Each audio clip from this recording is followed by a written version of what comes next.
Kalium dan fosfat adalah unsur utama bagi tanaman. Dari mana sumber kalium dan fosfat tertinggi? Simak terus.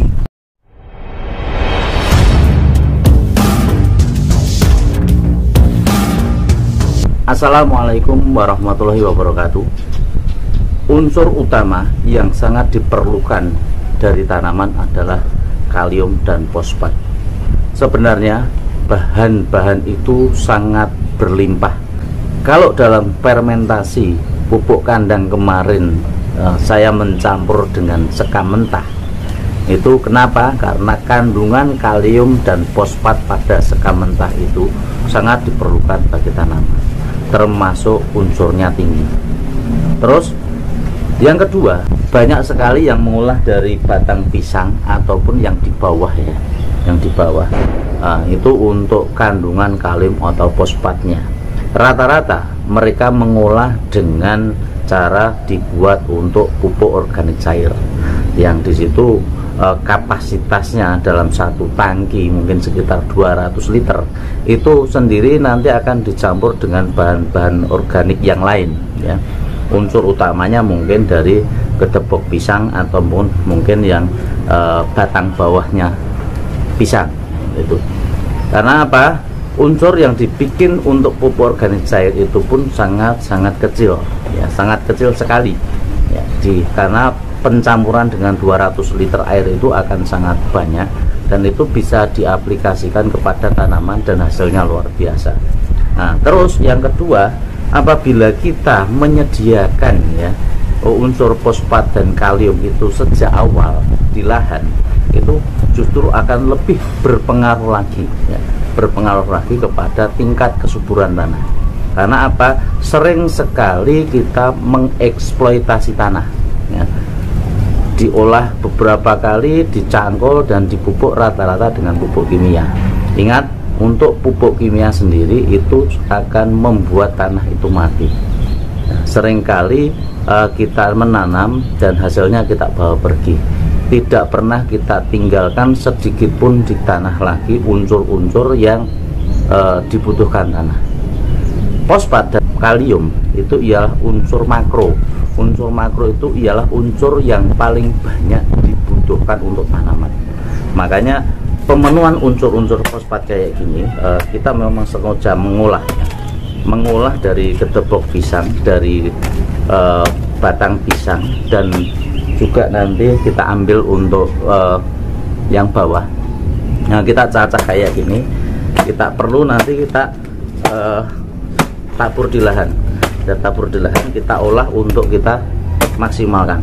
Nah, ini ialah unsur fosfat yang melimpah ya, melimpah, sehingga apabila kita mampu untuk mampu dan mau ya, untuk mengembalikan unsur-unsur di dalam tanah, saya yakin insya Allah tanah itu pasti subur, dan tidak perlu lagi untuk para petani itu pusing tidak mendapatkan pupuk kimia, tidak dapat subsidi dari pupuk kimia. Kalau kita mau mengolah lahan lagi, bahan-bahan dari alam itu sangat luar biasa ya. Katakanlah ini ya gedebok pisang atau banyak mengandung unsur kalium dan fosfat. Untuk rumput-rumput yang hijau dan sebagainya sebenarnya juga banyak mengandung unsur-unsur nitrogen ya. Unsur nitrogen itu biasanya nanti untuk menghijaukan daun ya.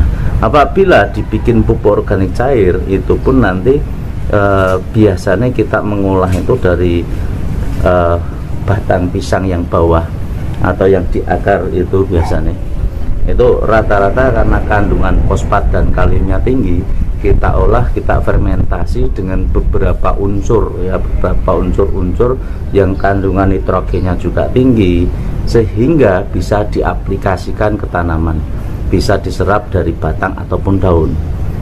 Nah, penambahan unsur itu akan diolah, akan dikasih unsur-unsur yang bakteri-bakteri yang membusukkan atau bakteri-bakteri pengurai atau disebut sebagai dekomposer ya. Kalau kemarin kita menggunakan merek, salah satu merek yang untuk umum di pasaran yaitu EM4, itu adalah salah satu decomposer ya, itu ialah bakteri pengurai ya. Kalau di antara unsur-unsur ini sudah ada, kita sediakan di lahan dan itu tidak terurai, secara otomatis unsurnya tidak akan bisa diserap oleh tanaman ya. Oleh karena itu diperlukan yang namanya decomposer untuk fermentasi ya, proses fermentasi, karena ini unsur dari alam, ini sudah dingin ya, ini lebih akan mudah dicerna oleh tanaman ya. Berbeda lagi dengan yang namanya pupuk kohe. Pupuk kohe perlu decomposer, perlu bakteri pengurai, karena itu sudah bercampur dengan beberapa zat ya, yang ada di dalam perut hewan ataupun perut makhluk hidup yang lain. Nah, ini perlu yang namanya di fermentasi total, sehingga pupuk yang ada pada pupuk kotoran hewan itu menjadi dingin lagi, menjadi bisa terurai, bisa diserap oleh tanaman.